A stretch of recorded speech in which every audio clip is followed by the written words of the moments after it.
જૂના ડીસા પ્રાથમિક શાળા નંબર 1 ખાતે બાળ સંસદની ચૂંટણી યોજાઈ। આજરોજ જૂના ડીસા પ્રાથમિક શાળા નંબર 1માં બાળ સંસદની ચૂંટણી યોજવામાં આવી, જેમાં 6 ઉમેદવાર હતા। ધોરણ 3 થી 8ના બાળકોને મતદારો તરીકે વોટિંગ કરાવવામાં આવ્યું।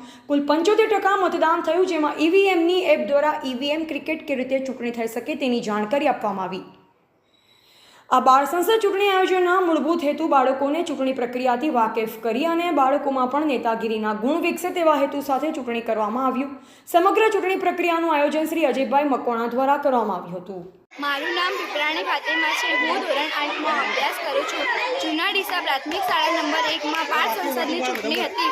એમાં મેં ચૂંટણીમાં મહામંત્રી ચૂંટણીમાં મેં ભાગ લીધો હતો। મારું નિશાન સૂર્ય છે। મારી વિનંતી છે કે બધા મને સૂર્ય ઉપર વોટ આપે। મારું નામ ભાટિયા સંધા છે।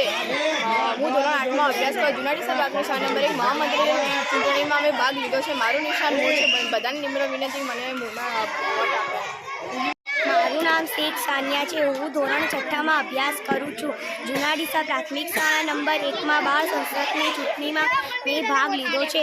હું વિનંતી કરું છું કે મારું નિશાન મોબાઈલ પર મને વોટ આપે। જૂના ડીસા પ્રાથમિક શાળા નંબર 1માં આજરોજ બાળ સંસદની ચૂંટણી યોજવામાં આવી હતી, જેમાં 6 ઉમેદવારો હતા અને ધોરણ 3 થી 8ના તમામ બાળકોને મતદારો તરીકે લેવામાં આવ્યા હતા। મહામંત્રીની ચૂંટણી કરવામાં આવી હતી અને આનો મુખ્ય હેતુ એવો હતો કે બાળકો ચૂંટણીની પ્રક્રિયાથી માહિતગાર થાય અને શાળામાં નેતૃત્વના ગુણો ખીલે અને પોતાનો જાહેર જીવનમાં પણ એનો અભ્યાસ કરી શકે, એ બેવડા હેતુ સાથે આજરોજ ચૂંટણી યોજવામાં આવી હતી। સુખ શાંતિ માહોલમાં આજે સુખરૂપ ચૂંટણી પૂરી થઈ છે। ધન્યવાદ।